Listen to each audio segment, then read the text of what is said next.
So I want to start off with this UN resolution.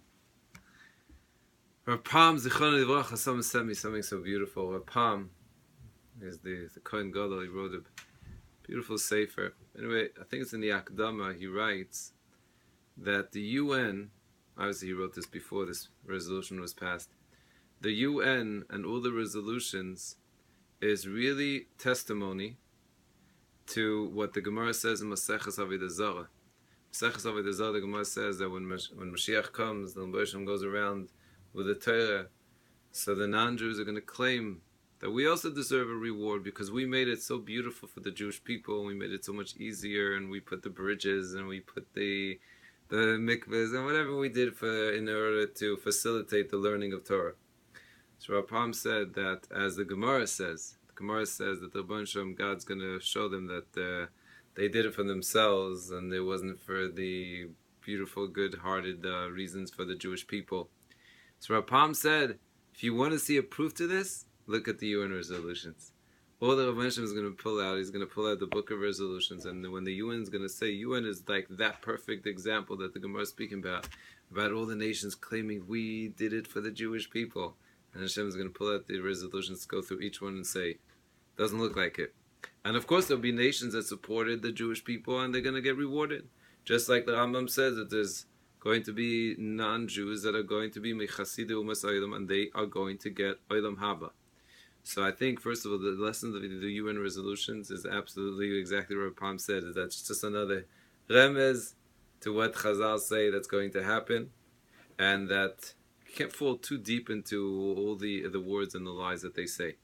Number two, even Trump, who might look like the people like you just said are giving him the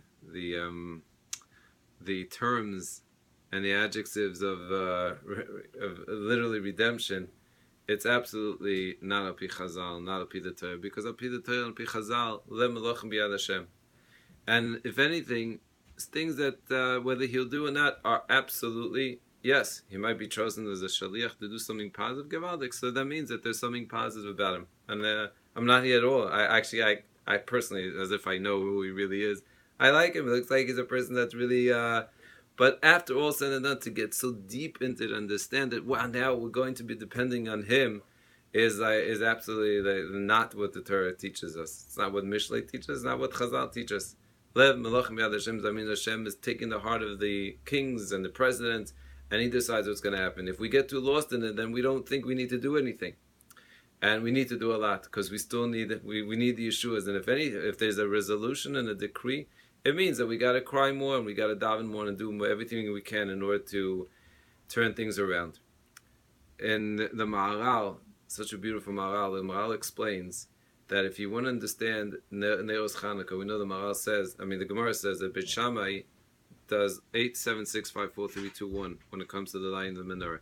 Beis Hillel are the ones that say 1, 2, 3, 4, 5, 6, 7, 8, which is what we do. We add 1 every single day.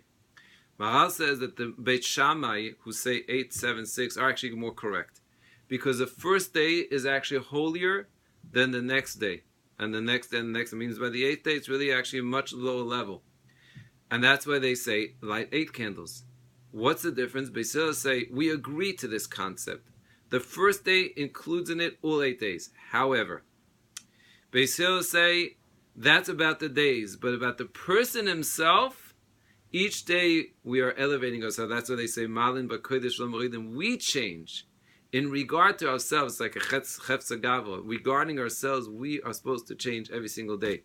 And every single day of Chanukah, we're supposed to elevate ourselves and see more and more that everything is biyad Hashem. That was the idea of Chanukah. So that's really what we should focus, is the growth that we have during the 8 days of Chanukah. Now we're up to the 5th, we're up to the 4th day already, and we're getting up to close to the 5th night, is that it's already the turning point of going into 5, 6, 7, 8, is that we should be more and more beitach by Hashem, unless in human beings.